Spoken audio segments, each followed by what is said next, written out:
What's going on, guys? Welcome back to Breaking Down the Bees. Bellator 263 going down from the Forum in California. And I'd rather go to California's commission at this point, considering all the bad decisions we've been getting pretty much everywhere else. But I think the repetitive theme is just MMA judging in general. However, we do have a UFC card coming up on Saturday. And this has got to be the first time ever we are breaking down the Bees in Bellator. And the card's actually better than the A's here this weekend. I just, from an entertainment standpoint, it's got a lot of sweet spots. From a betting standpoint, a little bit more safe in some of the what we can use for some of our parlays. We can even use some of these picks to juice up some of those Saturday UFC picks, and just in case we're not overly certain. And then just from a high quality standpoint, I mean, this fight between Patricio versus AJ McKee is high level stuff. This is better than anything the UFC is putting on currently, as far as I'm concerned. And that's just the tip of the iceberg. So happy to jump into it. When we do UFC picks, we normally start from reverse order, from the prelims all the way up. But because Bellator, not as many people give a shit, we will be doing the main event on downwards in case you're just here to see those main card picks. So starting at the top, we got Patricio Pitbull versus AJ McKee. How could you not love this fight? In one sense, you've got the GOAT, Patricio Pitbull, and he legitimately is the Bellator GOAT. There has not been a fighter on their roster that has been nearly as successful, nearly as high level, nearly as consistent as one Patricio Pitbull Freite, the younger of the two Pitbull brothers. Patricio was badass too. Great KOs, huge power, but never attained the same level of his brother, who's a champ status, and, you know, very much cemented as the GOAT. When you think of the other great guys at Bellator, doesn't the guy do good? I mean, he's got 5-round championship, doesn't have the cardio, but the heart. I mean, when this guy gets tired, it doesn't matter. He'll just resort to coming forward, letting his hands go. He's always in the fight. He's super dangerous. Power in both hands. Credited BJJ black belt. You know, nasty submission game. Slick with that guillotine choke. Huge power, and power that translates up a weight class. He knocked out Michael Chandler, and I mean knocked out Michael Chandler. And you're talking about a guy that contends regularly at 55 and, you know, is big as a 55er. This guy's 5'6", and yet he goes out there and routinely puts on these crazy feats. Again, he's super well-rounded. If there is a few knocks, we've got to drill holes in all these guys' games if we can. It's that one, he's 34 years old. 2, 45 is not the better weight class for him, I don't think. Even though he can fight at 55, he can fight at 45. He could also, in theory, fight at 35. You're eventually going to get one of these guys that are bigger than him that are going to be able to wear on him. And that's kind of the issue. Even though he's the GOAT, Bellator's roster is not exactly the most talent-ridden roster. So he smashed a lot of guys that are maybe not quite at his level and look good doing so. When you look at Emmanuel Sanchez, who's dope, and we'll talk about him in the co-main event, but he's not exactly the most physical guy. And even though he's a grappler, he doesn't have a power wrestling game to him whatsoever. It's hard for him to lean on guys and wear on guys as much as he's a tricky, in the open fighter who's just got skills everywhere and can make a difficult fight for you. He's not the kind of guy that can just grind on you and give you that all-American pressure. Pedro Carvalho from Spain, certainly wasn't going to happen. Juan Archuleta probably had the best chance to do that, and he was able to shut him down. However, when you see Juan Archuleta proceed to drop down to 135 pounds and not be able to take down Sergio Pettis, it's extremely alarming. Yes, he knows how to wrestle, but he's not the kind of guy that completes takedowns and holds you down, has that pressure. He's more of a guy that just scrambles a lot, outworks you. And in this case, he did not look good against Sergio whatsoever. So it adds kind of a slight blemish to Patricio's record, because then the rest of the guys before that, Chandler, he knocked him out before it got going.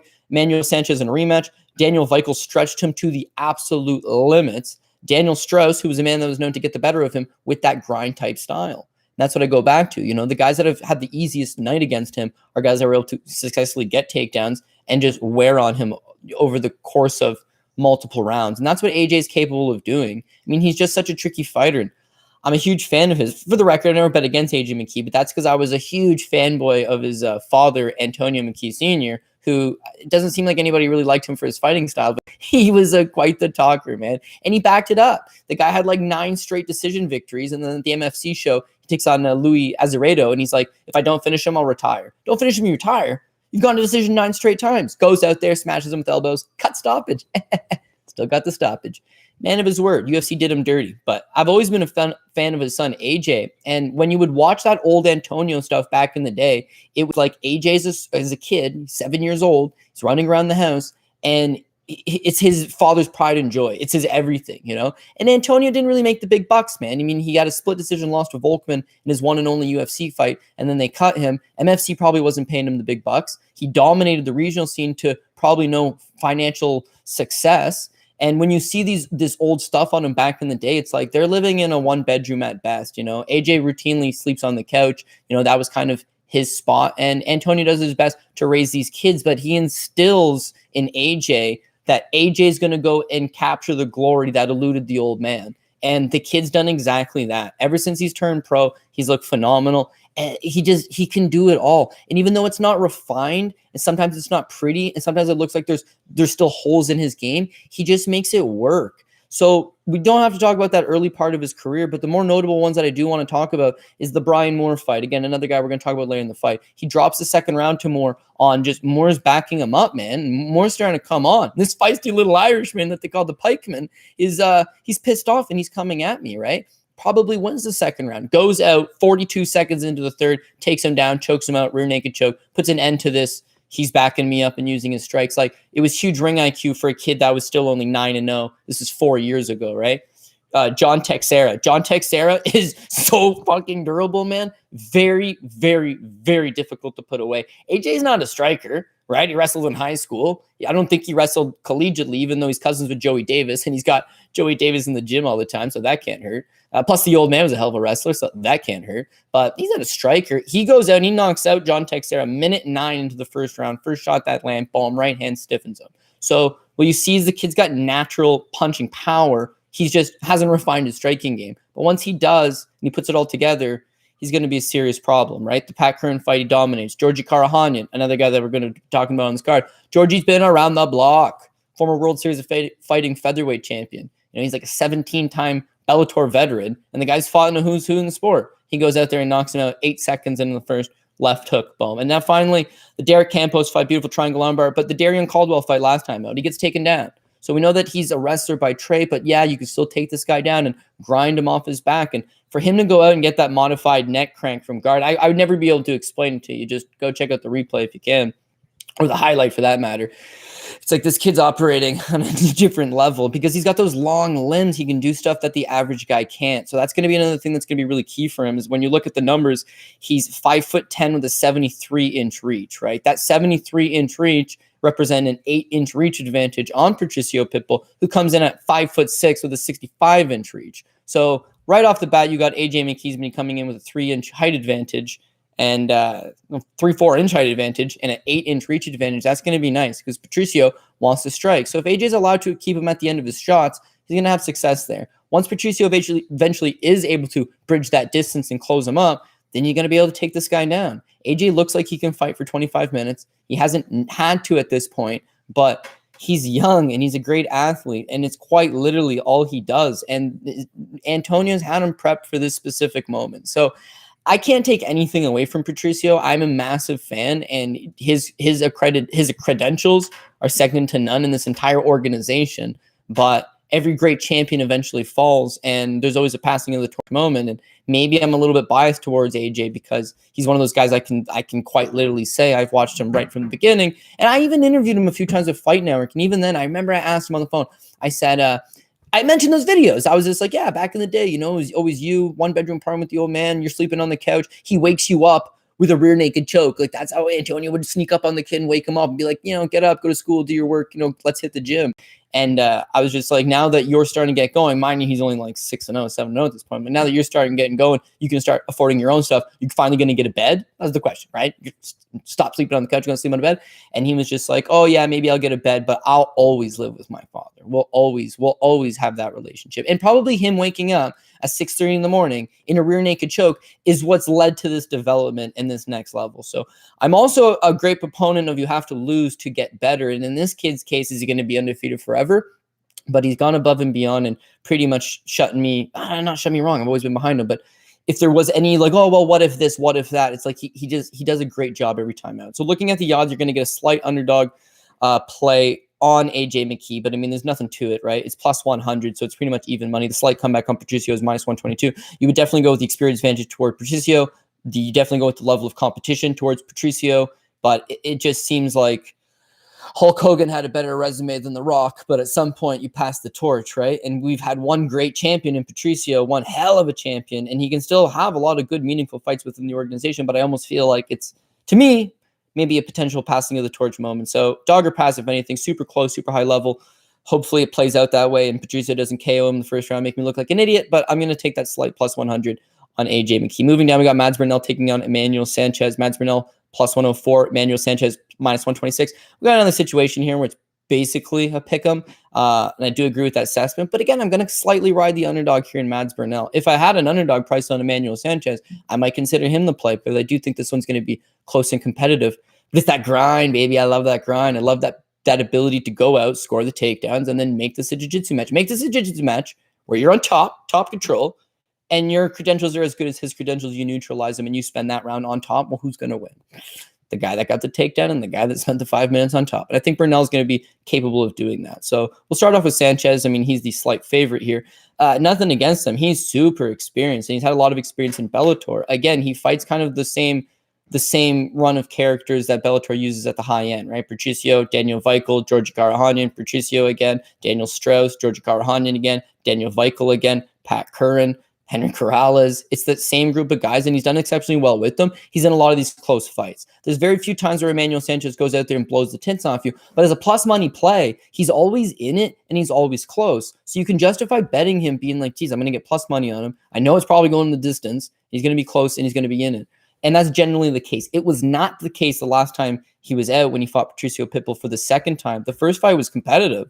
The second fight, he got caught in a guillotine choke in the first round. That guillotine choke in the first round also represented the first time he had ever been finished as a professional, which doesn't really mean anything. And it wasn't like he was knocked out by any stretch. But if you thought it was impossible, well, now you know that it is actually possible if you get a bite on his neck. And that's something that Mads Burnell does incredibly well. This guy's jiu-jitsu is super high level, and he's still only 27 years old. The UFC did not give him a fair shake, and had he still been within the organization, who knows the levels he could have attained. But they did him dirty, man. He comes in, makes his UFC debut against Michel Prazeres on short notice as a plus 350 underdog and loses, right? You know, somewhat competitive, but he's undersized, he's on short notice, and it's a legitimate guy. He's a plus 350 underdog for a reason, right?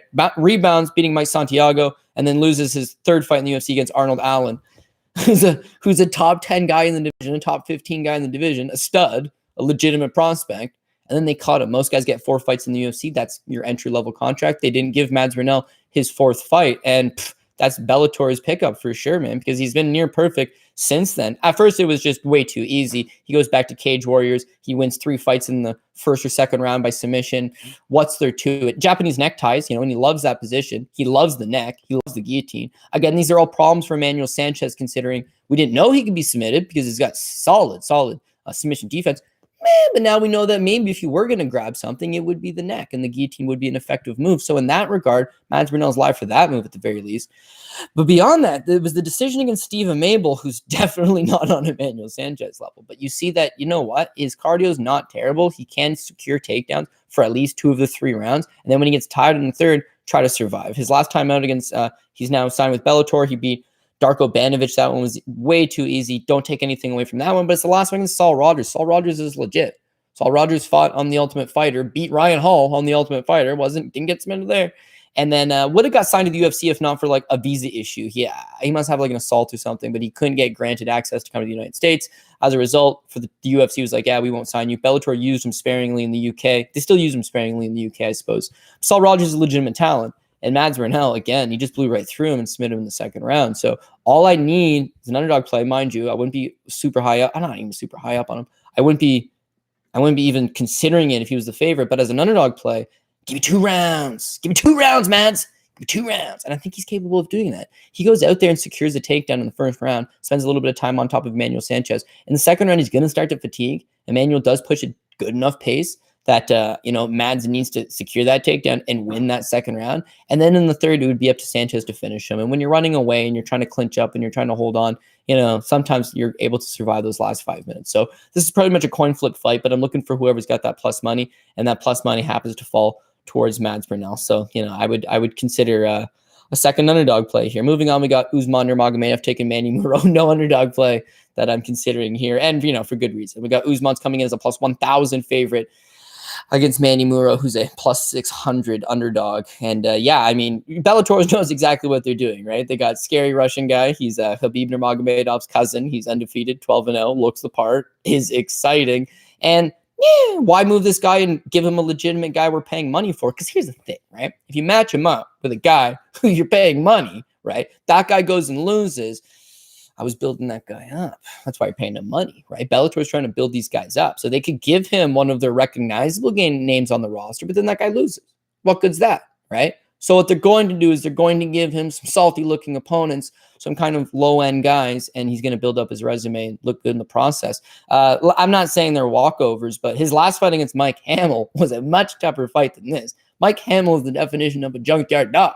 Keeps coming at you the entire time. He's very tough to put away. He's got super good cardio. And his wrestling's not under Magomedov's wrestling. His striking's not under Magomedov's level, but he pushes a pace and he makes things very difficult for suspect prospects. And what you saw was Umar go out there and handle business. Now with Manny Muro, it's a step down. So again, we're not going to spend too much time on here because he's a 10-1 favorite. What do you want to know from me? But he beats a lot of lower end guys in Russia, competes for Khabib's promotion, GFC.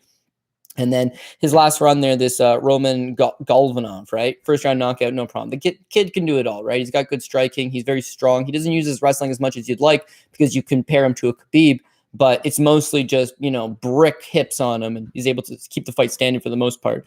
And then, he made his Bellator debut. Now it's like you're on U.S. soil. Now you're under the bright lights of a legitimate promotion, and now you're taking on a guy that ain't going to go anywhere. And I thought that he looked pretty good in that fight. So if they give him a step up in competition, maybe we can start considering a fade. But to give him a step down in competition, I just really don't see it. Manny Muro could theoretically catch him with a submission of some type. I really don't see it coming. Keep in mind his last 3 losses. He got submitted in the first round, knocked out in the second round, knocked out in the first round by David Putvin, Victor Martinez, AJ Nichols, guys that wouldn't even be considered anywhere near Umar Nurmagomedov's level. So I don't think Manny Muro is getting out of the.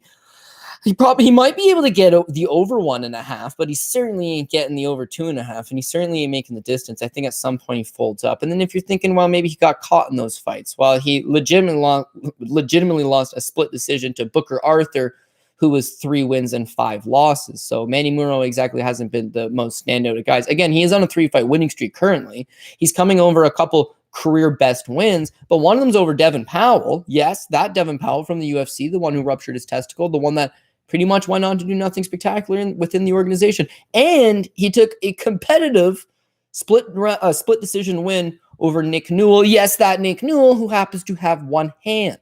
So if you are fighting a tooth and nail close split decision, I thought he won, by the way, fight against Nick Newell, one-handed Nick Newell, imagine taking on two-handed Umar Nurmagomedov.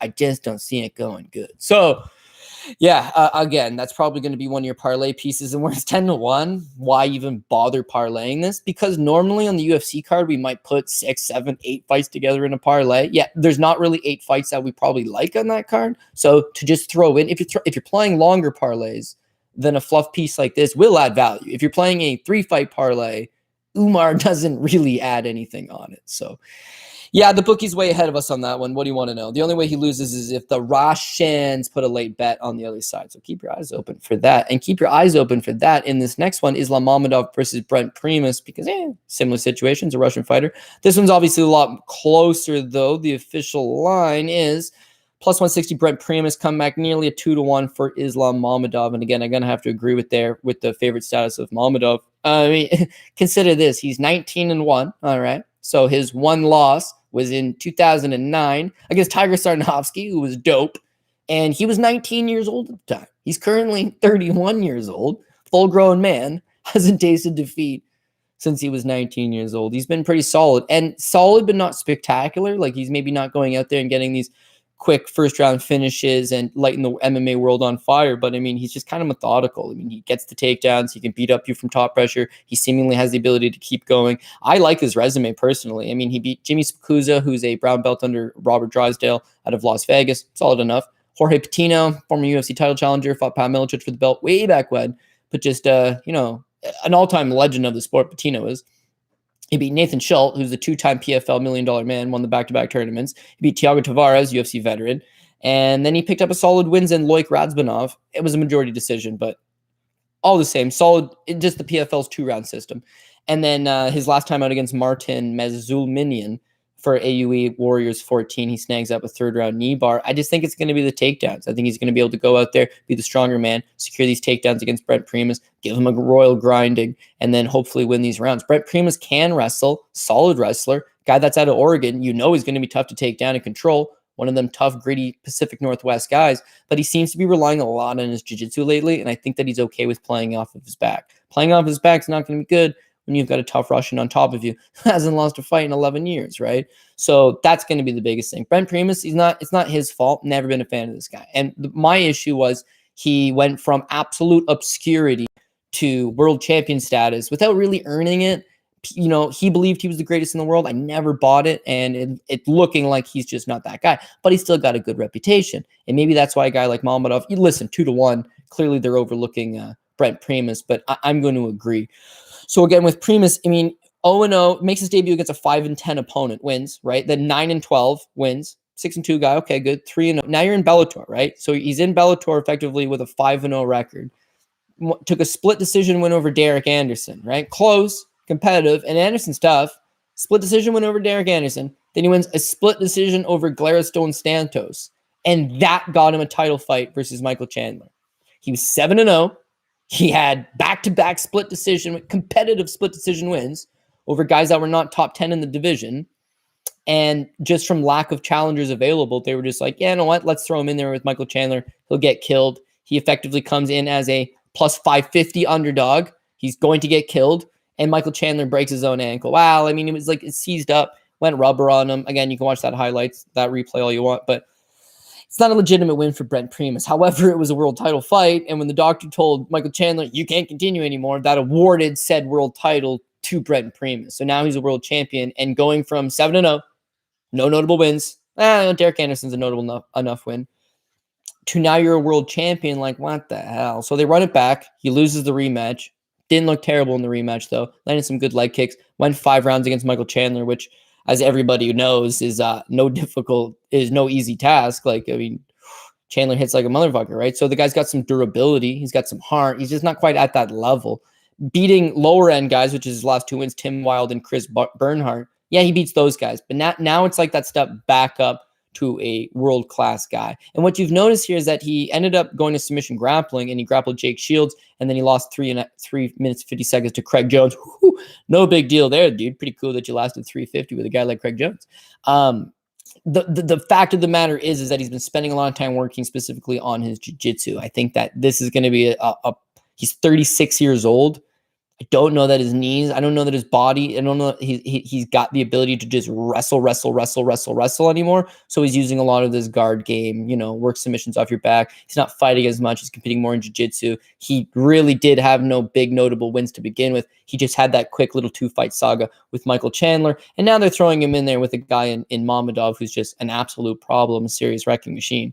So last but not least with Mamedov, I mean, when he was with PFL, with World Series of Fighting, which essentially is PFL, he went 4-0, managed by Ali Abdelaziz. They got high hopes for him. 4-0 with the promotion. Promotion changes their name over to PFL, and then same thing with PFL. He ends up going 4-0-1. They had lined this guy up to go into those $1 million tournaments. It just didn't quite work out, I guess.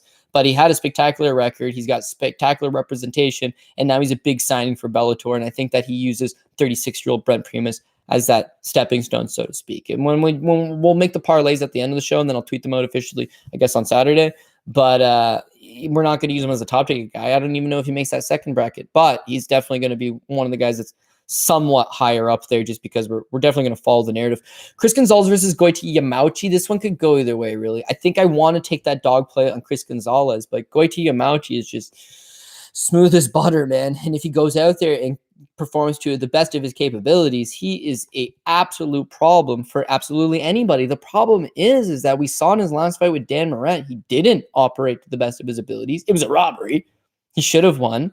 Don't know why he didn't win, but I'm not super upset about it. In fact, I would think that the Macy Barber versus Miranda Maverick fight, to me, was a lot worse. It was clear-cut first two. In this case, you had Goiti Yamauchi in the first round, didn't do anything. He's getting backed up. He's getting outstruck by Dan Moret. And then he's able to, his transitions are so fucking smooth, man. He just takes the back of Dan Moret and then chooses not to do nothing. Doesn't land a single strike.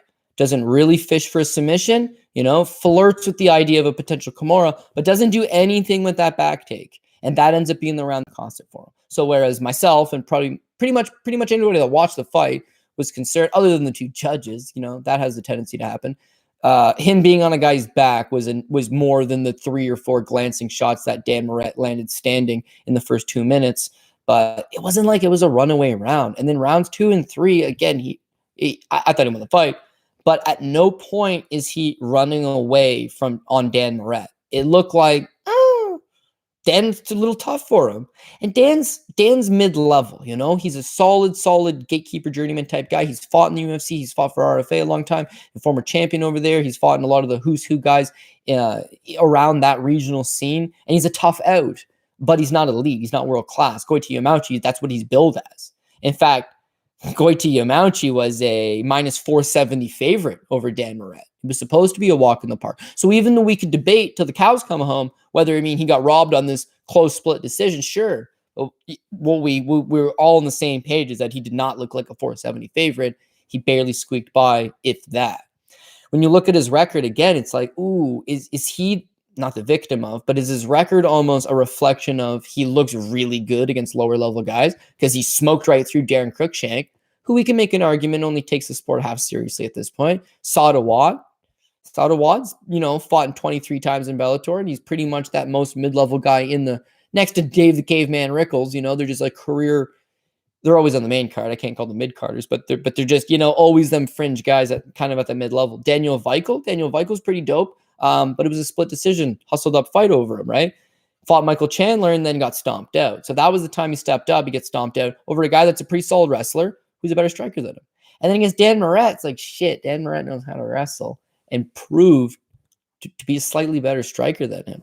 Now you're getting plus money on a guy who's better than Dan Moret. Not as experienced as Dan Moret. First and foremost, Chris Gonzalez is 6-0. Dan Moret's got 20 professional fights fought in the UFC. So yes, in that regard, maybe it's not a step up, but I truly believe that Chris Gonzalez has got a much more refined skill set. He's 6-0. He trains out of Team Alpha Male. They're high up on him. We saw how good Team Alpha Male did on whether you agree with the decisions or not. There's still a pretty high level gym. Darren Elkins got the victory. Andre Fili looked pretty good his last time out. Macy Barber, I suppose, did actually get the victory. I really thought that Kyler Phillips got a 10-8 round over Rolian Pava in the first, but Rolian Pava looked really pretty good. And Rolian Pava, another one of these guys that's at Team Alpha Male. So I know that Chris Gonzalez is well taken care of and he's young into his career, but there's still room for growth.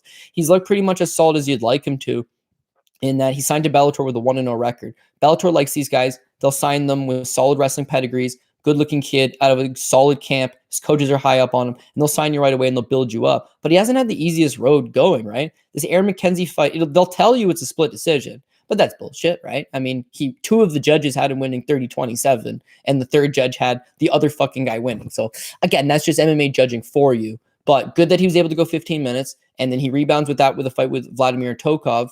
Again, you can argue it's a split decision win. And you can argue that Vladimir Tokov won the first 2 rounds. Third round, super close. Whole fight, super close. But Vladimir Tokov is legit. And again, you got Chris Gonzalez that actually didn't look all that fatigued in the third round. Striking looked like it was a work in progress, but certainly coming along. That's not his natural ability. And yet, when he wasn't able to complete these takedowns on Tokov, he was forced to strike a little bit. What made the difference in that third round was the striking was close and competitive, but it was Gonzalez that was mixing up the takedowns. And even if he couldn't get it, he would get you up to the base of the cage. He would get you down to one knee. He would get you down briefly.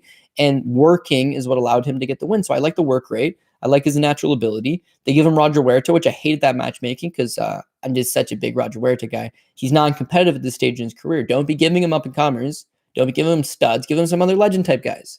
No, not to be. They screw my boy Roger over, is what it is. But Gonzalez just absolutely dominated him the entire time with the wrestling, as you would probably assume, and then put him away in the third. So real quick, I just want to bring up with Gonzalez. In high school, apparently he played basketball, football, track and field, and wrestled. He never wrestled state, neither his junior or senior year, apparently due to injuries. The main thing is he ends up going to Northern Illinois University for a little bit, bounces out of there, goes to Harper College, which is a junior college in the United States, and he's an All-American in 2012. From the All-American status from 2012 in a junior college, he accepts a D1 transfer over to Northern Michigan, and he doesn't end up having a whole great college wrestling career, but in that, he ends up going and trying to qualify for the Worlds, which is like, how the fuck would this guy even qualify from the Worlds coming from Northern Michigan? And he ends up actually making it, represents the U.S. World Team, the 2016 Worlds, places 8th at the World Championship. Then ends up going to the 2017 World Championship in Las Vegas, picks up a silver medal. And then on top of that, he's competed and medaled at tournaments such as the Dave Schultz and Bill Farrell Memorial Internationals, which are big fucking tournaments. So this kid looks like he's one of those guys that he started out from not wrestling in high school. Okay. They even said, yeah, he could have wrestled for state for 2 years, but he was playing football and running track and playing basketball. He never actually progressed it seriously in high school. From all of his transcripts, people were surprised that he was accepting a junior college scholarship to wrestle because they were like, you're actually better at a bunch of these other sports. Why would you want to wrestle?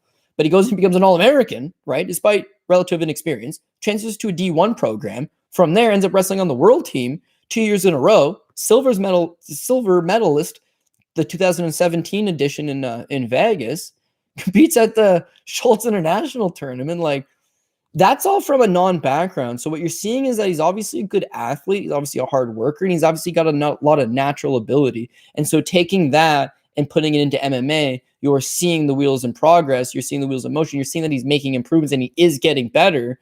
And to me, it's just like a matter of time before he kind of puts it all together. Now, he's not young. I believe he's 30. He's 30 years old, which is, as an athlete, you're still okay. You know, I always look at the prime of these guys' career, really is 31, 32. I say that because I took all of the top 15 guys in every division in the UFC. Top 50, those are the best guys in the world. Every division, top 15. And you do an average of their age, and it's like 31 and a half, right? So that's that point where your body's still in prime condition and you've got the experience. With Gonzalez, it's like his body's probably in great condition. He's still learning that experience. But when those two things catch up, he's going to be a serious problem for a lot of guys. And so the only thing I'm getting at is that he's plus money. You can have this guy for plus money. He's got a significant wrestling advantage over Goiti Yamauchi, whereas Goiti's such a much better grappler, he might just create a scramble and then grab the back. But as far as shooting head on, as far as trying to drag this guy to the mat, it's going to be a problem. He's a much better wrestler than you. As far as the striking goes, Goiti's this flim-flam striking, man. It's this like little rinky-dink kicks, little jab from the outside. Like, Gonzalez is a one-and-done guy, but one-and-done's how you fight this dude, because combinations is going to allow him to duck under and create a scramble. Hitting him with a jab from the outside, a 1-2 down the pipe, and then backing up and waiting for him to try to get a hold of you and engage the grappling, that would be the way to fight him. You just saw Goiti shit the bed, even though it was a robbery. Sure, he just did shit the bed against a big plus money play in Dan Moret, and now you're getting another plus money play in Gonzalez, who poses a lot of the exact same threat. So I could definitely see a world where Goiti ends up just on his back, and now we've got serious problems. I could definitely see a world where this kid gets a takedown, maybe shouldn't, gets a little overzealous, shoots a takedown, and Goiti is able to snag something up on the ground. But if you're looking at stylistical clashes and how Goiti struggled against a very similar style as last time out, I'm willing to take that plus money play on there. Bellator cards are usually like chalk city. You might have a 10 fight card and 10 favorites hit. And I think the last time it was 9 favorites and 1 underdog hit. So that's not super unusual. But on this card, they're not big underdogs. They're all like these slight dog plays. But I think AJ McKee's live. I think Mads Burnell's live. And I do think that Chris Gonzalez is live. From this point on, I'm pretty sure I got a lot of these favorites. We got Vanessa Porto versus Ilara Joanne. Again, I don't really want a whole lot of overexposure on this fight. I am going to go ever so slightly with Vanessa Porto. She's the minus 285 favorite. And that's kind of my problem, is that it's more of like a slightly, Porto should win this fight. Porto's capable of winning this fight. But at a 285 price tag, Porto should, I don't want to should. I'd like to feel a lot more confident in it. It's just she's so much more experienced, and the durability is going to be key.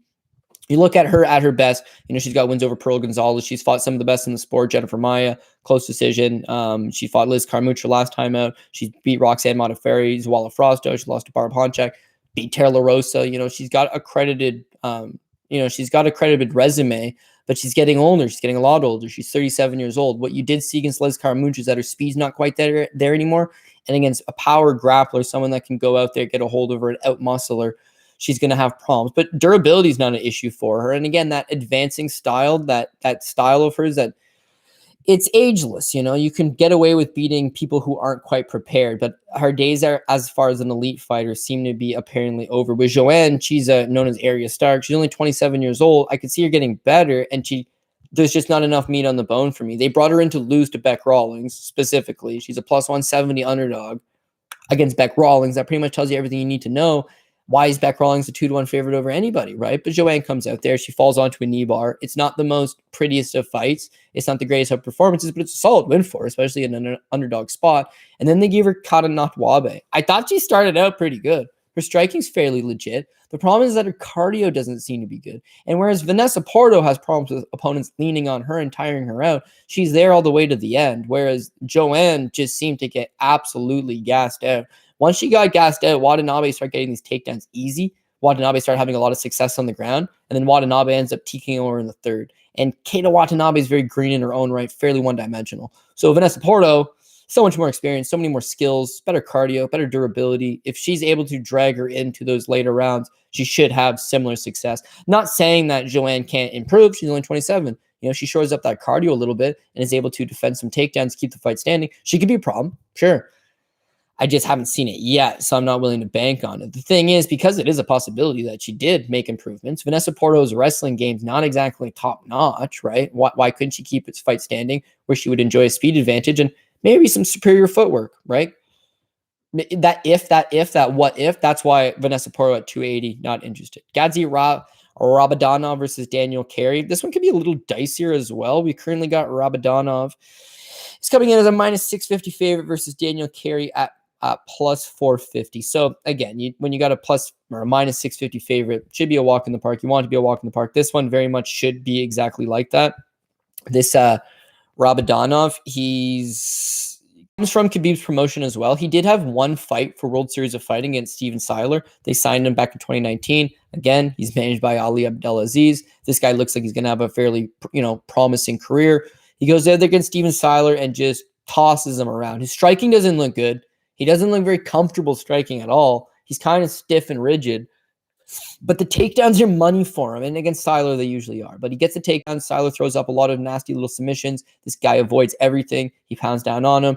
3 rounds, no problem. Cardio checks out. Liked what I saw. Pretty solid stuff. Wins the fight. Now he moves on the featherweight tournament. This is a tournament-style format in PFL. And he can't make 145 consistently in a small window of time. He's way too big. So he misses weight twice. He misses weight against Daniel Pineda. Then he misses weight against Lance Palmer. And then they're like, you're not a featherweight, Holmes. So they release him from the organization. He goes back to Russia, moves up to 55. And man, he's 3-1 at 55 since and does not look out of place whatsoever. Wins the first 2. The only loss in that stretch is against Mehdi Dakayev. Mehdi Dakayev is a standout Chechenian fighter now fighting out of Paris, France. He's, I believe, 13-2. And it's a 5-round title fight for EFC, which is, again, Khabib's promotion, but it used to be called GFC back in the day, Guerrilla Fighting Championship. It's a 5-round fight, and he wins the first round. He actually drops Dakayev, and he's unable to get takedowns moving on beyond that. It's a close fight. Dakayev does enough to edge him out, and eventually Dakayev is awarded the title, lifting it from Rabadanov, who was previously the champion. He had won it the fight before. It was the interim title, and then it was an undisputed title, and then he dropped the title. But he rebounds with that fight with beating a guy 5 months ago. So he's not really dealing with a ton of ring rust. He's fought somewhat recently. His loss is to an absolute stud in a 5-round fight, in a fight that he was competitive in. Prior to that, he's just been smashing on guys. Smashing on guys. There's a lot to like about this guy. And so Bellator brings him in, and it's the same thing. It's like they're looking to build him up and have him advance his career and be one of these scary Russian-type fighters. I think he's able to go out there, get those takedowns, smash, smash, smash. The only reason it's a slight bit nervous, I suppose, is that they do this with Daniel Carey all the time, and he's not completely a fish out of water. He his last 2 fights, I won't waste too much of your time, but his last 2 fights, he fought Aaron Pico his last time out. He's a plus 500 underdog. He got knocked out in the second. Knocked out. But the fight before that against Gaston Bolanos, he's a plus 700 underdog.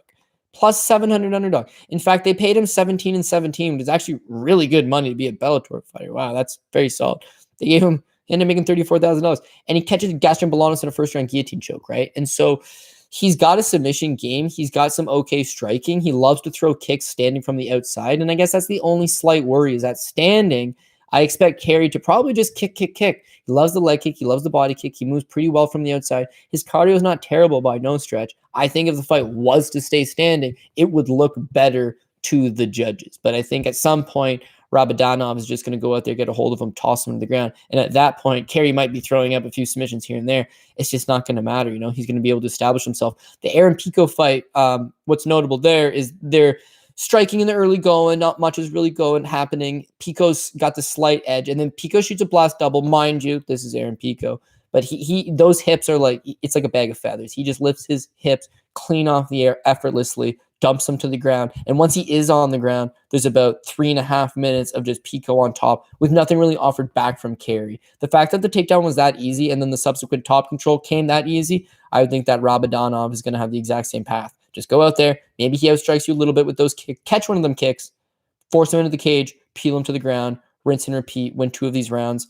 You should be able to win. It's tough for Carey that he keeps getting tough opponents every time out, but he's the one asking for these things. Actually, after he beat Gaston Bolanos, they gave him the microphone and he called out Chael Sonnen, right? So consider that. Chael Sonnen fights at 205 pounds and this kid fights at 150. So that's a serious problem, right? So we got Rabadanov, but if there was a Russian that was to potentially shit in the apple pie, maybe it's him. Maybe it's him. I actually think you could make a 4-fight Russian parlay and come out of the night with profitable. But that remains to be seen, right? Because there seems to always be one apple pie shitter on a lot of these cards. And when you got a lot of 5-0 guys, younger guys, something's bound to happen. And that brings us to Khasan Magomedsharipov. At least with Gadzi Rabadanov, he's 15-4-2. He fought for PFL, right? With Aslam Mamedov, he's 19-1-1, and the dude fought for World Series of Fighting. With Usman Nurmagomedov, he's 12-0. He's already made his Bellator debut, and he's fought in some pretty legitimate guys so far, right? With Khasan Magomedsharipov, he's 5-0, and he's essentially fought nobody, but he's a 20-year-old younger brother who's beat Magomedsharipov from UFC's fame, so I think he's going to be perfectly fine. He's another one of these tough guys from Dagestan. Again, he's only 20 years old, but he turns pro in 2019, I think it's 2 months after his 19th birthday, and it's been smash, 5-0, 4 wins inside the distance, 1 by knockout, 3 by submission, 4 of which have come inside the very first round, right? Don't love guys finishing their fights overly quick. He does have a decision win on there as well. And, he's testing himself, right? In the second fight out, the only fight that went to decision, he fought a 5-1 opponent. Even though I haven't seen that fight, I don't believe. He's got good stand-up, similar to his brother, and his brother's got underrated wrestling, right? The one thing, if we were to fault Zabit, is that Zabit's got questionable cardio. He doesn't want to fight 5 rounds. He fights 2 rounds and he looks like $1 million. And then in the third round, he starts to slow down and guys back him up. And his brother's just so young and still green in his career that if somebody backs him up and puts some pressure on him, maybe he fatigues the same way. Maybe that gets to him. It's that his original opponent may have been able to do that. However, this is a short notice replacement in Jonathan Quiroz from Mexico. And that pretty much skews it. I don't think I brought up the odds. Magomedsharipov is, depending on your book, you could get him at a 9-1 favorite. You could get him as a 12-1 favorite. And so a lot of that's reflective of the fact that Jonathan Quiroz is coming in ultra short notice. One thing I will admit, I'm sure they don't have an over. Oh, maybe they do. Let's see what the over 1.5 is. Okay, so you can get an over 1.5 of -115. The only angle I would consider attacking it from maybe that over 1.5, because was a beat, dude, he looks so good, but he generally takes his fights later into the, sometimes he'll hit you with a beautiful 3-piece combination, but the guys don't necessarily topple over. But with Jonathan Quiroz, dude, when you got that little Mexican flag next to your name, chances are you were absolutely tough and durable. And again, he's just another one of these stereotypical tough Mexican fighters. He came in with a 4-4 amateur record, but that in itself, he's got 8 amateur fights, which is actually more fights than Magomedsharipov's got completely in his entire career. But then as a pro, again, holds a shitty 3-4 record, but that's 7 additional fights. So now you're looking at a guy that's got 15 fights altogether. So he's technically the more experienced guy. He's definitely fought the better level of competition. So he's certainly the more experienced guy. He's fought for Bellator already. So he's made that debut and he's durable. So if you look at it, 4 fights back, he fights Kyler Phillips, we just saw in the UFC this past weekend. And regardless of the fact that he tired and fought a really boneheaded game plan, you see how just wily that guy is. He's got a tremendous amount of power and he comes at you and he comes at you hard and he tries to put a lot of pressure on his opponents early. So yes, fighting them on the regional scene and surviving means something because there's a lot of finishes on the regional scene. Going the distance, Kyler Phillips, pretty dope. But then his last against AJ Agazarm, again, he went the distance. Now, AJ Agazarm wrestled at Ohio State. He's got a decent enough collegiate wrestling background, although it has not translated very well to MMA. And he's also a pretty high-level BJJ black belt, although he doesn't submit a whole lot of guys. What I'm saying is that he's definitely a dangerous opponent to have on top of you. Actually, if you watch back that fight, Jonathan Quiroz wins the first round, stuffs the takedowns, backs him up, lands a couple decent strikes. In the second and the third round, Agazarm is able to get the fight to the ground and then just gives him a royal grind, but at no point is able to finish him. He has been finished one time in his career when he got knocked out in the first round of a Combate America fight, but that was 5 years ago, and it was his professional debut. So if you give him a slight pass there, he might be tough enough to just last 1.5 rounds and then lose. And instead of paying a 10-1 price tag on Magomedsharipov, we could potentially score an even money -115. Close enough to even money play on the over 1.5 instead. However, he is on short notice, so buyer beware there. Johnny Cisneros versus Joshua Jones. Pretty cool to see the tattooed terror, Johnny Cisneros, back in action. But there's a reason why he doesn't really compete all that often. He's 41 years old. I mean, I think his best days are certainly behind him.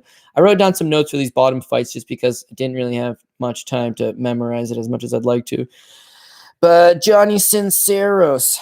Yeah, so he's been around for a long time. I mean, he fought for King of the Cage back in the day. He was a highly touted prospect at one point. He started off his career 6-0. I think all 6 of those wins were by knockout, and it looked like he was going to be decent. Then he fought Joshua Avalos, who's a banger, 9-8 pro record, and Avalos flatlined him. And since then, he hasn't had exactly the best run. It's up and down. He's fought in plenty of times for Bellator already. I believe he's an 8-time veteran for them, but he holds a 3-5 record within the promotion. This is his first fight in just under 2 years, and he's got a bit of a suspect chin at this point in his career as well. So we'll just talk about, say, like his recent history. But, his first pro loss to Joshua Avalos, I mentioned it, he got knocked out in 9 seconds, so that's not exactly a good look. After that, he would routinely drop fights all the time. He lost to Ricky Rainey. Ricky Rainey's an adequate striker. He knocked him out in the first round. He fought Curtis Millender, who we know is an adequate striker. Millender knocked him out in the second round. But, I mean, he's been dropped in a lot of fights. He's a little bit stiff. And then this Mike Jasper fight, his last time out, which is a win, Jasper dropped him with a jab in like the first 10 seconds of the fight. He floors him with a jab. And then Jasper decides to get on top of him. And I mean, rock his world, man. He kicks his ass. This is a 10-8 round. He mounts him twice, just completely outclasses him. And then the second round, kudos to Johnny. He's still there. He comes at him, throws a couple punches. And as Jasper's circling around the outside, he just rolls his ankle, fights through it for like a minute and a half, but then he can't put any weight on it. He collapses, and then they call a TKO victory for Johnny Cisneros. That was 2 years ago, and he was 39. Now he's coming back 41. He was already getting dropped by jabs. He's already getting knocked out. He's got a knockout loss on his record in 9 seconds. Like, none of that was overly good. And what you're seeing in a lot of these fights now is that he's shooting a lot of takedowns. Now, this is interesting here, right? The guy starts off his record with his career with 6 knockout victories, and effectively he hasn't scored a clean knockout victory over anybody since 2012. So starts off as a knockout guy, not a knockout guy anymore. He did beat up this Alexander Moses on Gladiator Challenge back in 2017, but the guy was 0-7. So again, you need to take that stuff with a grain of salt.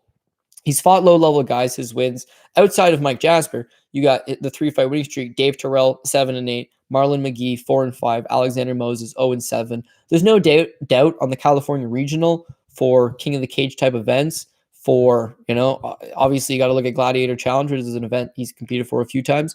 That stuff, he can compete. Even that fight with Moses, dude's 0-7. He finishes him late in the third round. So none of it's inspiring whatsoever. You add the layoff in there, you add all of that, and it's just not good. Let's see if I added anything else.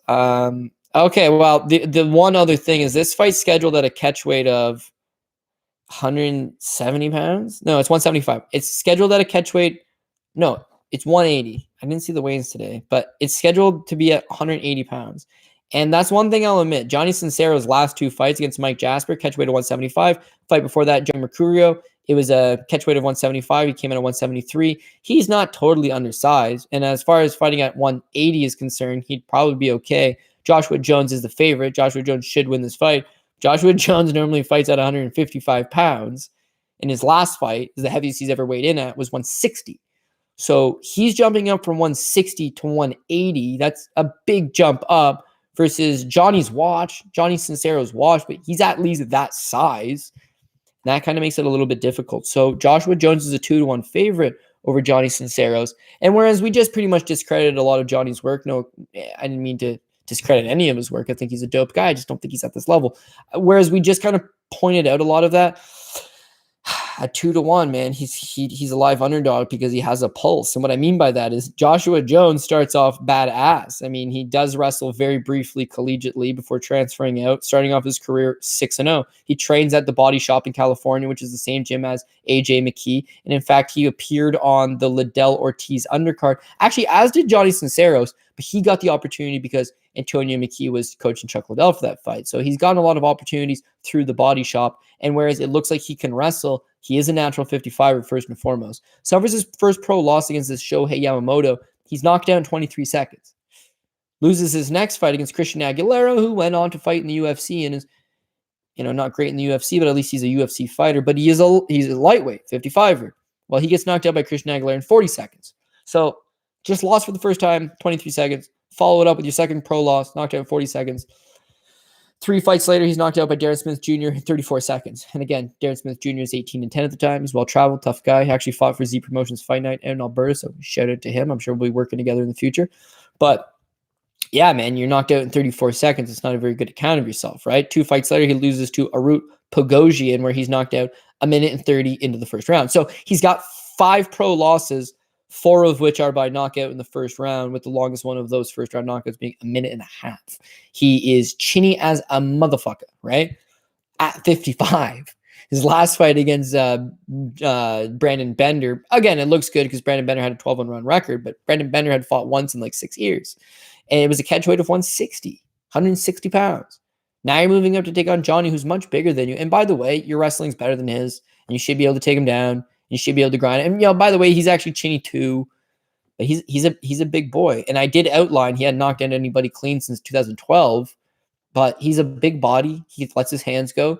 And he's a grindy type fighter. And they're both very, very, very chinny. So this should be an easy win for Joshua Jones. The size advantage makes me a little bit concerned. And beyond that, the chin issue definitely has me a little bit concerned as well. He will end up being on like the greasy end of the PRPs and like some of those lower end tickets. But I think that we've seen enough and understand enough about him that if he was to go out there and just get clipped by something and get knocked out, we'd say, oh, shit, I knew that was a possibility. Well, if you knew that was a possibility, you thought that might happen. Tough to have too much credit, too much confidence, I should say, and have him up the list. So, again, it's just some buyers beware there on Joshua Jones because he is a 2-1 favorite. Moving on, we got Georgi, Karakhanyan, and Kiefer Crosbie. They always do Georgi so dirty, man. I mean, he's a longtime veteran of the Bellator promotion. And he always fights on these shitty-ass undercards. Like, what more does he have to do? He's a former World Series of Fighting champion. He fought some legitimate guys over there. Beat Lance Palmer. I mean, come on. It's pretty solid stuff. He's fought in ACB in Russia. He's fought World Series of Fighting. Multiple-time Bellator veteran. I get he has an 8-9 record with Bellator, but that's just a lot of overall experience for the promotion. And yet he always ends up on these bum-ass undercards. And when they give him the tough step up in competitions, doesn't look like he can quite compete at that level anymore. He's getting older. I believe he's 36 years old now, but Georgi Karakhanyan is always going to be a serious problem for guys. He's fighting at 55 now. He's 2-1 since moving up to 55. He lost to AJ McKee, knocked out in 8 seconds, whereas I credit that to AJ McKee's power is legit. He accredits it to a bad weight cut. So he's moved up to lightweight since. He's not really the biggest guy stature-wise, but he does struggle to make weight. And so 55 in that regard is a better weight class for him. Looks pretty good against Paul Redmond in his debut at 55. Next time out against Miles Jury, loses a split. Good argument there that he should have won that split. If you go to MMA decisions, the media members actually did score that fight, and they're about 50-50 split on it. It is a split decision. It is a close fight. The argument would be that Georgi would have won the first 2 rounds because Miles Jury did definitely win that third. As is known to happen with Georgi, sometimes the cardio kind of falls off a little bit. But he's a warrior, and he's got heart for days, and he'll fight as long as he can to the best of his abilities. He's got a nasty guillotine choke. He's got some decent striking. He's got good forward pressure, and he likes to grind guys up against the cage. If he does take you down, you got a problem on your hands. If he doesn't take you down, he will just grind you up against the cage. And again, it does look good to judges. So he loses the split to Miles. That's unfortunate, but he gets right back in the win column with the win over Bryce Logan. Now, Bryce Logan is a big 55er, and Bryce Logan was actually fresh off winning the LFA lightweight championship. So he was actually a pretty decent enough guy. And again, it is a close fight, but Georgi Karakhanyan goes out there and he grinds him. I had that one scored 1-1 going into the third, and whereas Georgi's cardio generally lets him up, it's like, no, not this time. he does exactly what he needs to do. So there's still something left in the tank for him. I think he should still be okay. He was booked to fight Adam Piccolotti a month ago. Piccolotti pulls out, so it's just like an extended camp. Because he's not fighting at 45 anymore, it's not like he cut this weight, gets the fight canceled, and then it does some damage to the body. Like fighting at 55, it's okay. It's okay, no problem. You can live a more well-balanced lifestyle. And I think it was just an extended camp, no problem. We'll rebook you as soon as we can. Perfect. Kiefer Crosbie, well, he didn't know he was fighting Georgi Karakhanyan. In fact, he didn't know he was fighting anybody. So the fact that I got rebooked from a fight that fell through a month ago means that Kiefer Crosbie would have been alerted a month at the most, probably more realistically 3 weeks. Whereas Georgi put in a full camp and then still got those same 3 weeks to prepare for Kiefer Crosbie. Now, Kiefer Crosbie is at SBG Ireland. You know, he was once touted to be one of the next Conor McGregors. They had James Gallagher. They had Conor. Conor is actually Conor. They thought James Gallagher could be the next Conor. They thought Kiefer Crosbie could be the next Conor McGregor. He comes from one of these traditional martial arts backgrounds. He's competed in karate. He's competed in taekwondo. He's competed in kickboxing, although nothing super accredited. According to him, he got to the highest point of the mountain. But it's like, what is the highest point of the mountain in karate? Like, or taekwondo for that matter. Like, the Olympics? The Olympics seems pretty dope to me, but it's like, he didn't go that route. Then he just turned pro in MMA. 0-0, 0-0, 0-0, 0-1. Some of those guys don't even have pages whatsoever. So you don't even, the level is very low level European club level. And then he signs to Cage Warriors. He's 4-0. He talks shit just like Conor. He thinks he's Mr. Big Man. They give him a 1-0 opponent and he gets guillotine choked in the second round. It's just like, oh, this is his amateur, sorry. And then he loses to Paul Lawrence, ground and pounded. Then he loses to Keith McKay by armbar. Then he loses to James Duckett, who knocked him out in the IMAF tournament 2016. Or 2015, sorry. And then he lost to Rostam Akman, who you might remember as the guy that basically wore a sweater in his UFC fight against Jake Matthews. They claimed it was body hair, but nobody has that much body hair. Looked like a knitted sweater. Yeah, I lost to Rostam Akman, who submitted with an armbar in the very first round. So at this point, he's actually a 6-5 amateur, but then he turns pro. Now he's pro. He's undefeated again, and it was the same shit. It was just like Kiefer Crosbie's big on himself. You know, they're big on him. He's the brash Irishman. He gets 4 quick wins, 0-0 opponent, 0-0 opponent, 0-0 opponent, 2-1 opponent. And Bellator comes calling. And to his credit, he starts off well. He wins his first 2 fights. He got disqualified against Mike Jackson. That one was tough to deal with because I guess they got no listed odds there. He was a big favorite of Mike Jackson, and he's kicking his ass. First round, he's cruising. His striking does look good, looks on point. Jackson's got nothing for him. Jackson ends up on one knee. Crosbie should have known better. Doesn't. Blasts him with the knee to the face. Gets disqualified. But you can't hold it against him because it's not like he didn't really lose. Right? Wins his next fight. Then it's this Amic Furtado. He wins a split decision. This fight is 2020. It's early 2020, so it's not all that long ago. And he wins a split decision. It's not a very good-looking fight. I didn't think he looked particularly good in that spot. But it's the next one against Charlie Leary. Charlie Leary is a semi-pro footballer, right? He is a decent MMA fighter, but he's 38 years old. He got into this as a second career opportunity. Even though he's tough, he does have a pretty journeyman record of 16 wins versus 11 losses. Charlie Leary absolutely battered him pillar to post. The fight's competitive for the first minute and a half, let's say. And then Charlie Leary catches Kiefer Crosbie. And as soon as he catches him at first, it's like first shot catches him, second, third, fourth, boom. Crosbie hits the ground. This guy's on him. He smashes him. I don't know how many times I could tell you something is a 10-7 round, but this is a 10-7 round. He absolutely mauls this guy pillar to post. And it's a life-changing beating. And then sure enough, the doctor stops it after the first round because he's like, I can't let this go down. That represents the first time he had been knocked out as a pro, the first time he cleanly lost as a pro because his only other loss was by disqualification. As an amateur, he had been TKO'd, but like he took a beating in this one. Now, he didn't get knocked out. He made it back to his corner. They threw in the towel for him, but it showed his limitations for sure. I mean, he's trying to wrestle a lot more. He came from a karate, taekwondo, kickboxing background, amateur pedigree, right? Likes to kickbox, comes from that background. And now routinely he's trying to take guys down. Doesn't really want to kickbox anymore. When he does strike, a guy like Charlie Leary is absolutely arranging him side pillar to post. So now that you're taking on Georgi Karakhanyan, it's kind of a massive problem, right? He's got so much experience. He's got skills everywhere. Your rinky-dink striking is not likely to knock him out, and he's going to press you. He's going to press you for the takedown. You thought that Leary threw wild overhand rights? Woohoo! Wait to see. They call him the insane one. He's insane Georgie for a reason. He's wild man. He's going to come at you. He's going to throw the kicks. He's going to let the hands go. He's going to try to press for the takedowns as well. If he gets Kiefer Crosbie to the ground, this is money for Karakhanyan. If he doesn't get him to the ground, he's still got a good chance to just clip him. And if for whatever reason he's getting pieced off from the outside and there's too much of a speed advantage for Crosbie, he's got the ability to A, make it an ugly fight, and B, he's got the cardio advantage. Even though we've seen him slow down against world-class opposition, Crosbie slowed down against Amic Furtado, right? So I could not get behind Kiefer Crosbie in this spot. And likely, he's a plus 195 underdog. I just don't consider him live. That comeback, by the way, on Georgi, because Georgi, it seems like he should walk in the park here, but he's a 250 favorite. And Georgi, for the record, has not won back-to-back fights in 5 years, right? Again, he fights really world-class guys. He's just not the most consistent. So it's not that I don't truly believe that Georgi should and can and probably will win this fight. It's that if Georgi loses, it's Georgi beating Georgi, which is oftentimes the case with him. Brian Moore versus Jordan Winski. We've got the line is officially minus 128. Jordan Winski comeback on Brian Moore plus 108. Here's a guy from SBG Ireland I won't mind taking a underdog shot on in Brian the Pikey Moore. Listen, man, he's solid enough. We'll just talk about his Bellator because that's what'll be of relevance. But they bring him in. He fights Daniel Weichel off the top, who's an absolute stud, an established guy within the division. So no problem there. Loses that one. He gets a softball tune-up. He wins a softball tune-up. Now he gets AJ McKee. So this is the narrative with Moore. They bring him to lose to these high-end guys, but they bring him in against AJ McKee. He's certainly a big fucking underdog. He's a plus 900 underdog against AJ McKee. Loses the first round, but it's close. Second round, he wins, man.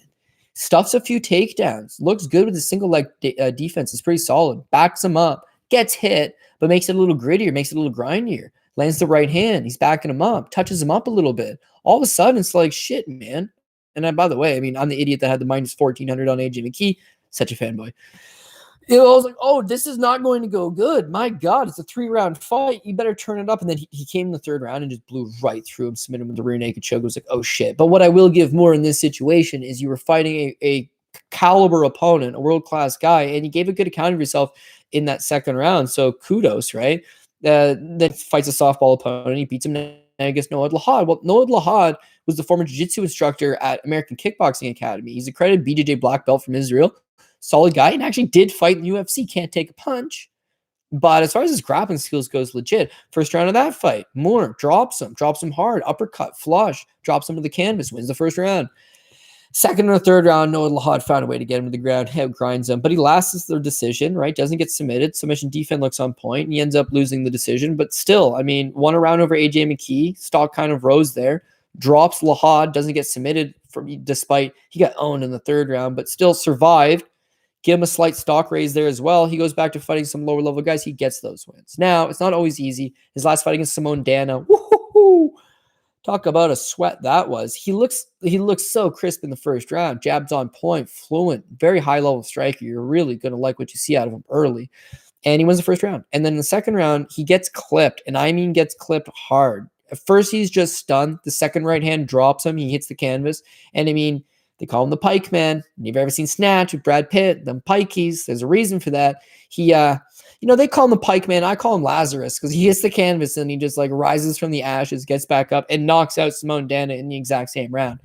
Pretty solid stuff to see. And when I bet on a guy, I want to know that no matter what happens, chips are down, nose is broken, you're bleeding, you're hurt, you're in it to fight to the best of your abilities. And Brian Moore, he embodies that. He's a tough son of a bitch. Brian Moore was originally scheduled to take on Eric Perez, and he tested COVID positive, so that wasn't an injury. But he gets rebooked to fight Scoggins, Jared Scoggins, Justin's younger brother. Justin's from UFC fame.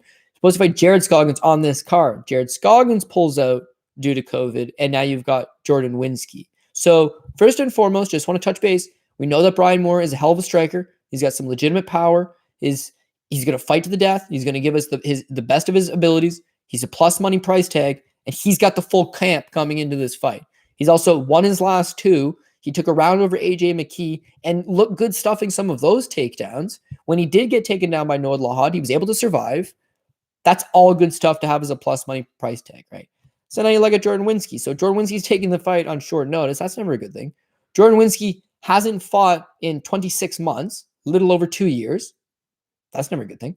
Jordan Winski's coming over a split decision win over Terrion Ware, who I believe is currently on a 6-fight losing streak. Split decision. That's never a good thing.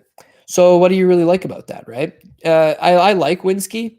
I only knew about him because he's like Sam Alvey's guy. He's from Wisconsin originally, but he trains at a Temecula, California at Henderson's camp now, and he's kind of mentored by Sam Alvey. He doesn't have social media anymore. Instagram seems to be non-active. Facebook seems to be non-active, but I do see Sam post about him from time to time. So I'm assuming he's still in Temecula, but he's been off for 2 years. So who knows at some point if he returned to Wisconsin and got some work in there. Wins his first 4 fights, loses his 5th to Tony Kelly, who's in the UFC now. So solid. Then he beats Andre Ewell, win over Andre Ewell, who's in the UFC. He beats Mike Hamill, who we talked about, Junkyard Dog. Mike Hamill went 15 minutes with Umar Nurmagomedov. He only went 4 minutes and 6 seconds with Jordan Winski. Jordan Winski snacks up the armbar. He's 9-1. It looks like this kid's legit. He's going on to bigger and better things. LFA gives him a co-main event shot against Ryan Lilly. He's a minus 270 favorite over Lilly. He comes in, he got chin checked, 237 in the first knockdown. Lilly was 10-7 at the time. Lilly was a big underdog for a reason. Lilly really did represent that mid-level guy, and this man was able to go out there and catch Winski. Winski did rebound with a pair of wins, the latter of which was a split decision win over Terrion Ware, which he didn't look particularly good in. And then that was his last fight. So upset. He was supposed to go to the UFC, man. He was 9-1. He was going to the UFC. Those were the talks. And then he got chin checked by a nobody. And no offense to Ryan Lilly, don't mean to call him a nobody, but I think you guys know what I'm getting at. Chin checked by an unheralded fighter. Now the UFC's not interested anymore. It's like, oh, okay. He goes back, gets a couple wins. But the fight with Terrion Ware, man, his wrestling does save him. I'll give him that. Terrion Ware wins the striking exchanges, although he's just way too lackadaisical and doesn't throw nearly enough. Moore's not going to have that problem. Moore likes to advance, he likes to pressure, and he likes to let his hands go. He's going to win these striking exchanges. Whereas Winski can pull off the victory, he's going to have to go with reactionary takedowns, get this guy up as the cage and press him to the ground. But Moore's had the full camp. Moore seemingly is a bigger guy than Terrion Ware, and he has better takedown defense. If he can keep this fight standing, he's going to be able to outstrike him. And even if he can't keep the fight standing, in those pockets where you can land, he's got the power to knock out Winski. Winski was knocked out by Lilly, and we know with Moore, he's got some pretty heavy hands. Only shows, I think, 4 wins by knockout, 6 wins by submission, but a lot of the time he hurts you, takes you to the ground, puts you away. So I think for a plus money guy, he's got the full camp, he's got the skill set, he's got a training partner that's on this card, so they're traveling together, they're prepared. He's got big-time Bellator experience. Winski's making his debut on short notice, hasn't fought in 2 years, potentially has a suspect chin. Striking is just super robotic. Why would I want that guy as the favorite, right? I don't.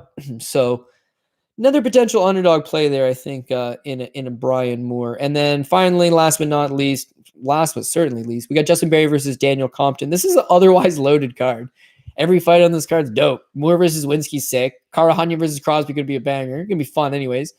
Cisneros versus Avalanche, like, it ain't going to go long, but it's going to be fun.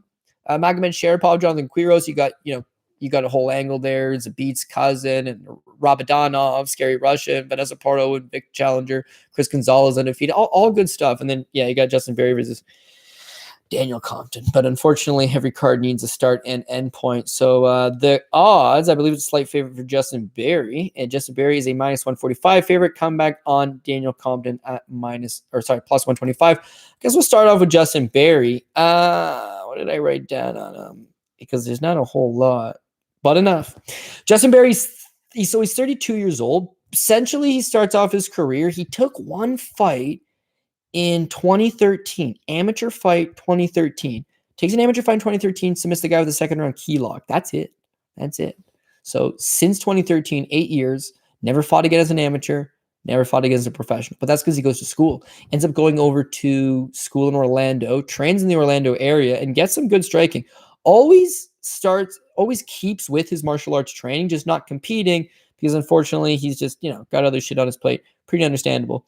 He does keep training though, and he competes amateur as a Muay Thai fighter, and he keeps working on his jiu-jitsu. Works in the Orlando area. Now that he graduates school, and it's just like, okay, what do you want to do with yourself? You can get a job. You can try.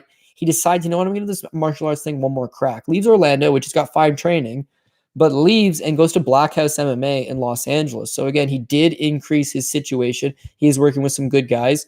That's something that you can like out of him. He was the WKA amateur Muay Thai champ. You can see some clips of him striking stand-up. He's tall, lanky, does not seem to have hands, but he has some decent kicks. Flexible enough guy, likes to use those kicks from range. Doesn't seem like he's the fastest, but certainly competent. Again, if you check stuff on social media, he's working mitts. His hands don't look all that good. His kicks, in fact, on social media don't look all that good.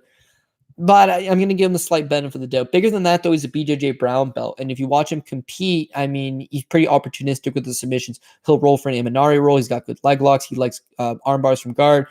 Pretty explosive guys that's able to scramble. Seems like he's a good athlete. Seems like he's pretty fast. I would say he's a lot more comfortable in Brazilian Jiu-Jitsu, which, again, brown belt's pretty impressive.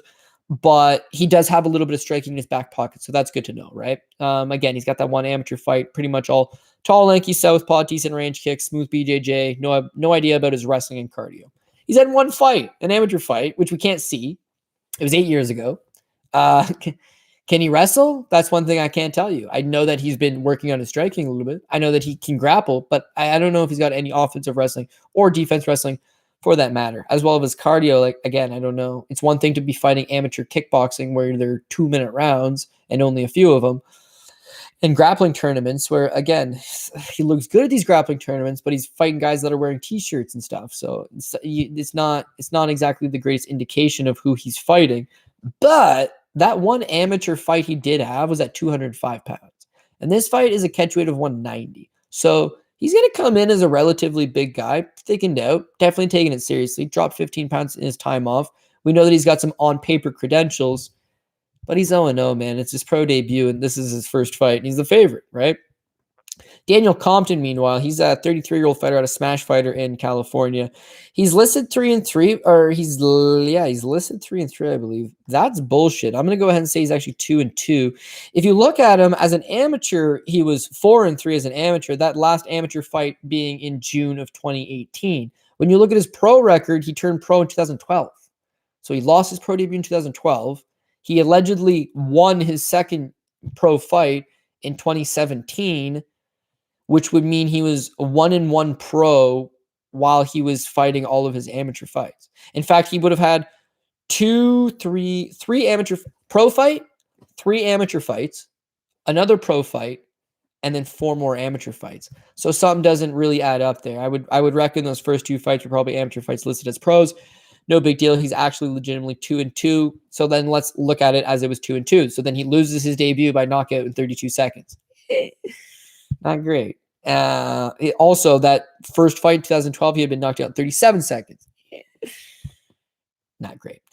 And then he wins his next 2 fights. The Marcus Gaines fight, he got taken down early, and the Evan Gubera fight, there's just a lot of back and forth transitions. I don't mind what I see out of this guy. He's definitely a willing participant. The fact that he's been knocked out a couple times in less than a minute, that doesn't really bode well. Maybe he's got a slight durability issue, but he does the same thing, man. He does amateur kickboxing and Brazilian Jiu-Jitsu. The one difference is that his amateur kickboxing was a tad bit lower level, and in his Brazilian Jiu-Jitsu, he's a purple belt. So the other guy was like slightly better kickboxing and was a brown belt and was training out of Black House, which is a nationally recognized gym, versus this guy who was 2-2. Them first 2 fights may have been flake offs. He's a purple belt. His kickboxing looked average at best. He's 33 years old. He'd been knocked out twice in less than a minute.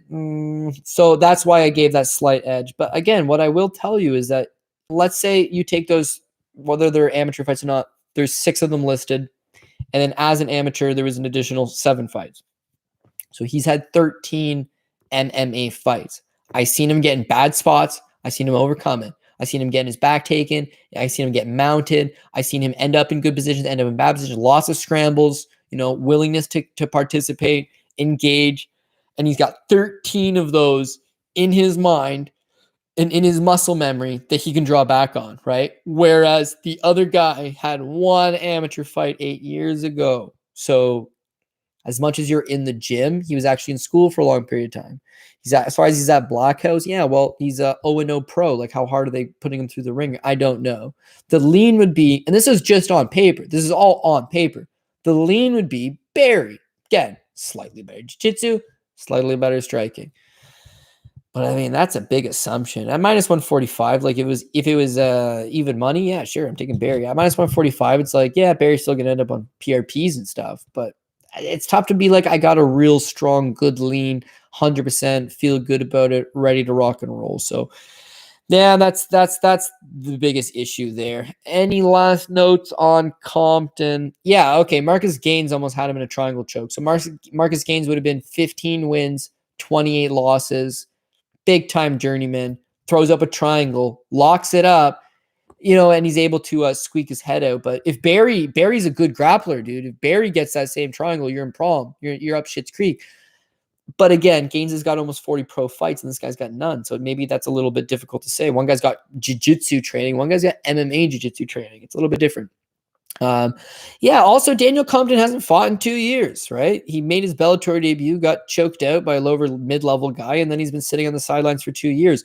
The last point. That's why I got to write this shit down, because the way my mind fires, 12 Bellator fights, 13 UFC fights, working on side projects. It's like sometimes it's just going to get a quick refresher.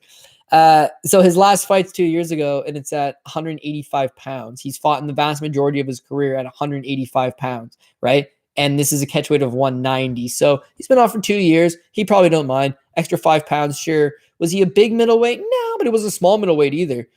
But Barry was coming down from 205. Again, it was one amateur fight a long time ago. Like, who knows?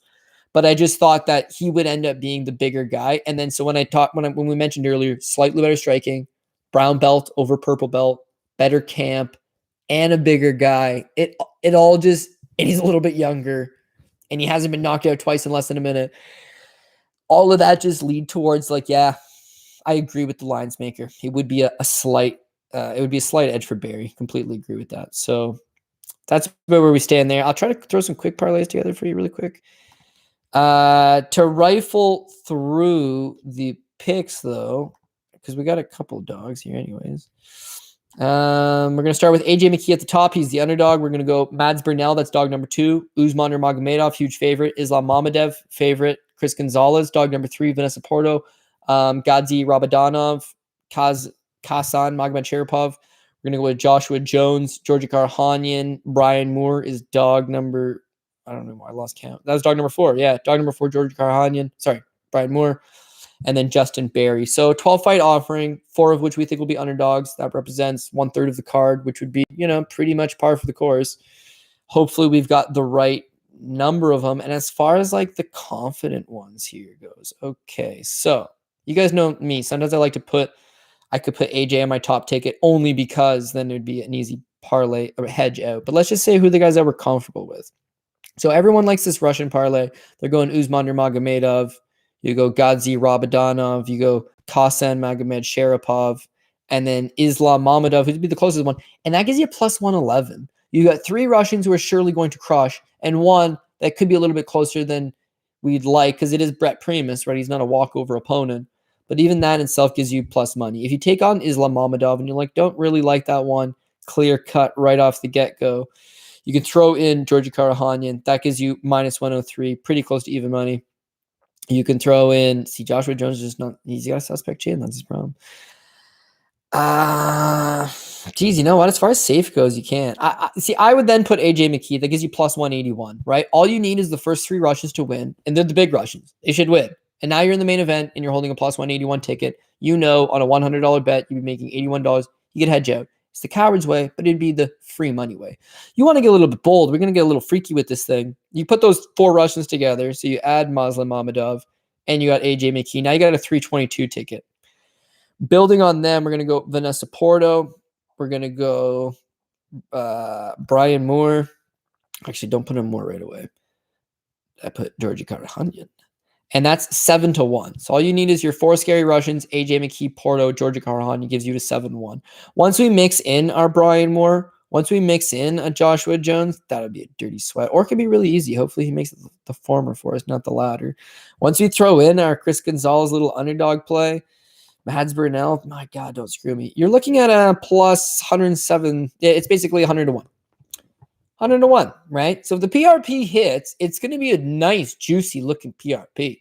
And if the locks that we like instead hit, it should still be around even money to a 2-1 type price tag. So I like the Bellator offering, especially if you don't like all of these guys, you just want to mix and match. You can mix some of them with those UFC picks and just hopefully blend to the best of your abilities. So I'm sure I'm rambling. How far have we been talking? We've been talking, doesn't even fucking tell me, an hour and 20 minutes on the B leagues. hopefully you enjoyed it. If you hit me up earlier this week asking for Bellator picks, here you go. Here you go. Hopefully you watch it all the way to the end, pal. I put an hour and 20 minutes of this time. But to be honest, I could talk forever, man. I like fights. I like Bellator. I like you guys. I really appreciate all the support. The feedback's always super positive, super great. Even if it wasn't positive, the fact that you guys, always go out of your way to make me feel so welcome, I always appreciate that stuff. So hopefully I can repay that gratitude by crushing you some Bellator 263 tickets. The official shit will go out on Saturday on Twitter. And in the meantime, I just broke it down for you. We just talked some parlays at the end. You can figure out your own at this point. But if not, hit me up on Twitter day of the fights, and I'll tweet out some stuff officially. Good luck. Bellator is usually a little bit better to us. So, I will leave you with one last thing. UFC's that pretty girl that you really like, man. You like her, but she just doesn't feel the same way about you. You try, man, and you put in the work, and you take a shower, and you make up a fake fucking job to sound interesting, but she just doesn't really like you all that much. You love her, but what can you do? Bellator is that girl next door, man. She's there for you, right? Yeah, she's not that pretty, and it could be a lot better, right? But she's there for you, and why not? Why not just hang with Bellator, right? And PFL is that dirty son down the street. Shouldn't go there. Don't know why you go there, but you end up going. All I'm saying is Bellator has been good to us. The history with Bellator is fine. I like it. And that is officially your breaking down the bees for Bellator 263 from the forum in Los Angeles. Catch you guys next time. Hopefully the recap's fun.